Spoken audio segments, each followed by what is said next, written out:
We're in Chapter 15, Abnormal Psychology. How do we define abnormal?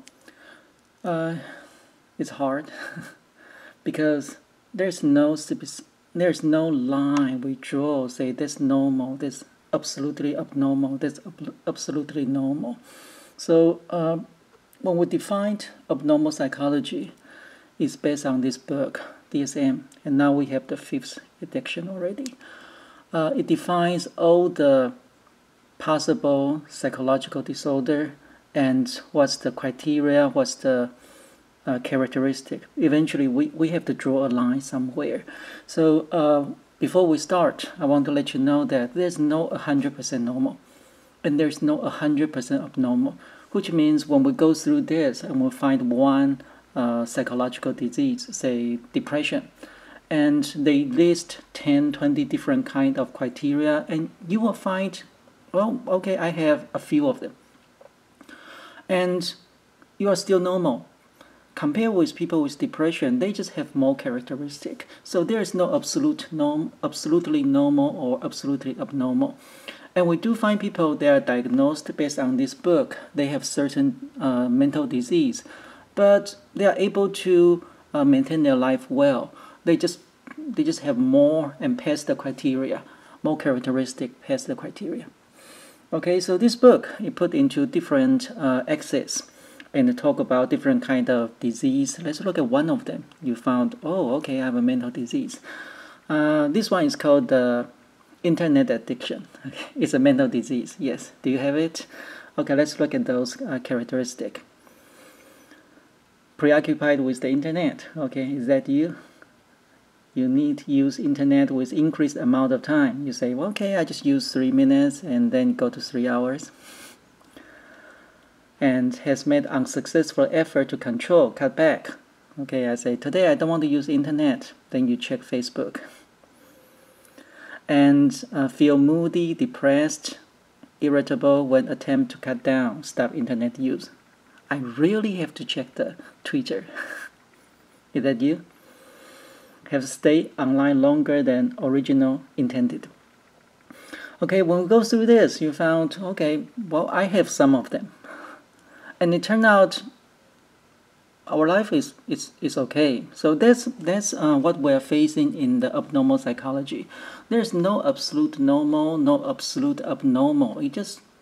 We have to draw a line somewhere. And then some people pass the criteria, others don't.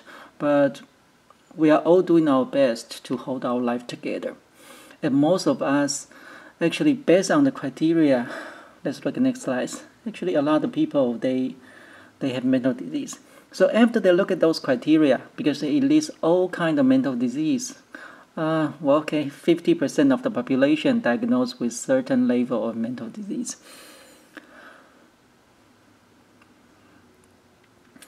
And let's talk about a few mental disease in this chapter. The first one is anxiety. And anxiety is fear and fear the potential hazard. It's not really there. So if you see a bear coming towards you, you have those physiological response. That's fear. That's not anxiety. Anxiety is potential hazards. Like you think about the test next week, and you are so anxious you could not have the normal functional your life, and there's anxiety when it interferes with your daily function. And let's look at the excessive anxiety. So always worry about things with little or no basis. That's the definition. And about 5% of the population have the anxiety. And let's look at the biological rhythm. In the anxiety, okay, we have the panic attack is one of those anxiety, and this is considered a little bit more serious. And we know the molecular rhythm, the biological basis of anxiety. That's in the brain. We have the area called amygdala. And I told you your amygdala is your panic button. And when you worry about something potentially can harm you, like your test, or your losing job, or your relationship being screwed up. And this area is like your panic button, keep pressing. And amygdala will make your body ready to fight, because your body thinks you are facing a bear coming towards you, and it will activate the sympathetic nervous system. And that's sympathetic response. So in a panic attack, you found, oh, I could not breathe. I breathe so fast. Increase the heart rate, the chest pain, sweating, trembling, faintness, and all this actually the sympathetic response. Usually it lasts for a few minutes and it will be gone. So most people, they don't treat their panic disorder. But if you last for too long, it can be dangerous. So it happens around 1 to 3% of the population, and more women than men. We don't know why. We don't know if it's really genetic or because less men are willing to admit their panic attack. And usually we don't treat it, but panic attack, if it lasts too long, it can cause hyperventilation. That's your breathing rate is too fast, and we talk about this. Because your body pH is well maintained. Your blood pH is about 7.4. And you have a small wiggle room, so between 7.35 to 7.45 we consider is normal. So your blood is a little bit basic, because pH equal to 7 is neutral. And if it's lower than 7.35, we call it acidosis. If it's higher than 7.45, we call it alkalosis. So your body becomes too basic. And when you go to 7.8, we don't worry about it because the subject die. So your body pH need to be maintained at a very stable state. And when you have hyperventilation due to panic attack, you're breathing in a lot of oxygen.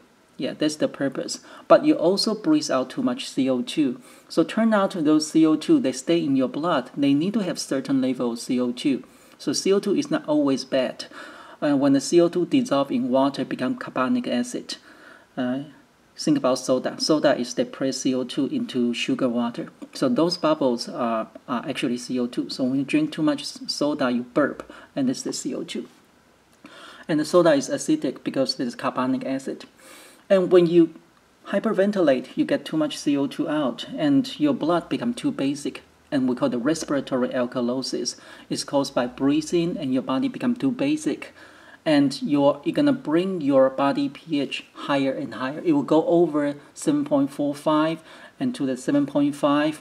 And first, you feel sick because your body pH need to be maintained, and it can be too dangerous. So if a person have panic attack and they've been brought to the emergency room, the doctor won't treat their panic attack. The doctor treats their respiratory alkalosis.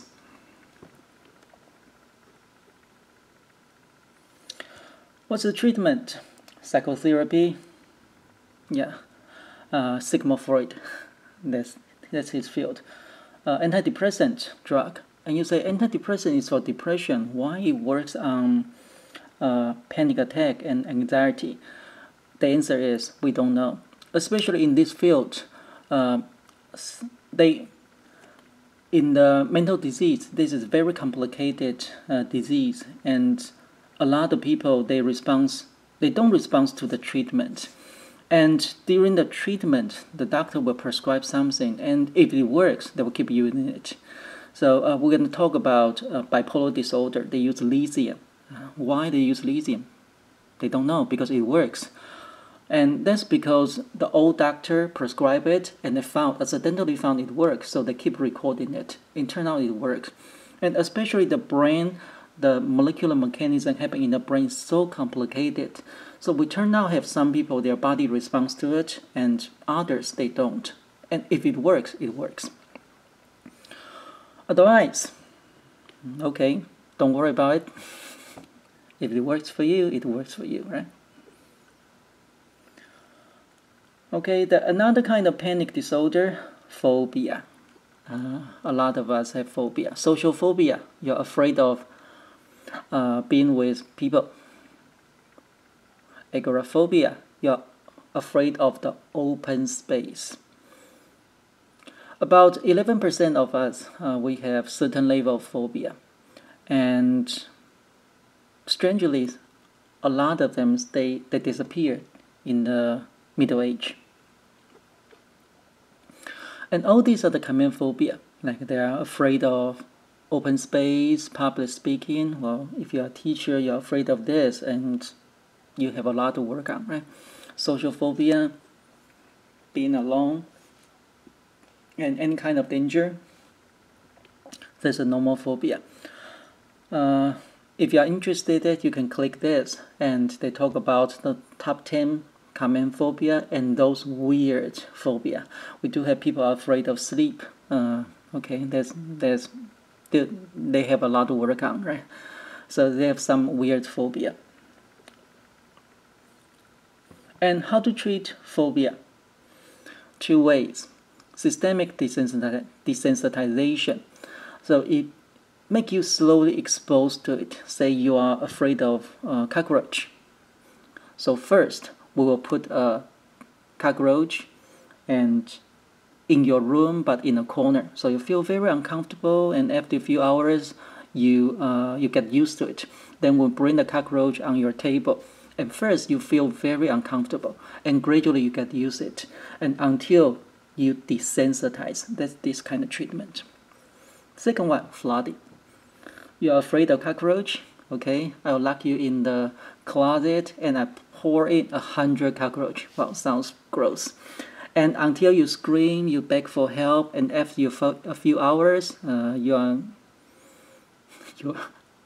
are well. you recover, and that's flooding.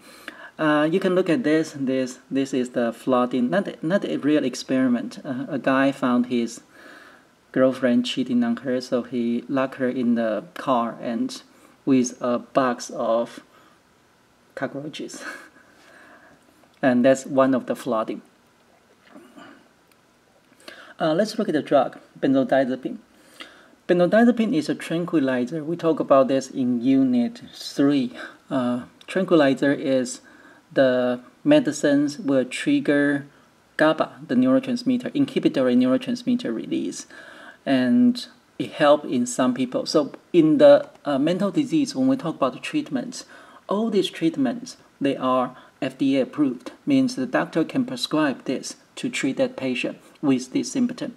However, not all this work, means all this in all mental disease, they prescribe the medicine to a patient, actually less than 50% of them work. Like the pretty famous antidepressant, SSRI.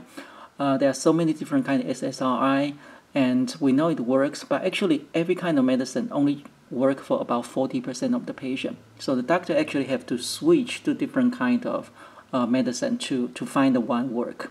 So all these medicines, they work for only certain percentage of the patient. Antidepressants, like we don't know why it works, but some patient responds to it. And also we have patients have more than one kind of mental disease. Say they have depression, they also have anxiety, they also have phobia. And then when they take the antidepressants, not just help their depression, also help their phobia. That happens. OCD. Are you OCD? Yeah. Maybe I am. A little bit. OCD means obsessive compulsive disorder. And the definition of obsession and compulsion are different. Obsession is repetitive thought. That's how they define it. Compulsion is behavior. You really have to do it. Like people have to wash their hand. They think about washing their hand. That's obsession. And they really go to wash their hand. That's compulsion. Washing your hand is good, but if you worry too much, it really affects your life. You touch anything, you go to wash your hand every 5 minutes, and that's maybe a little bit too much.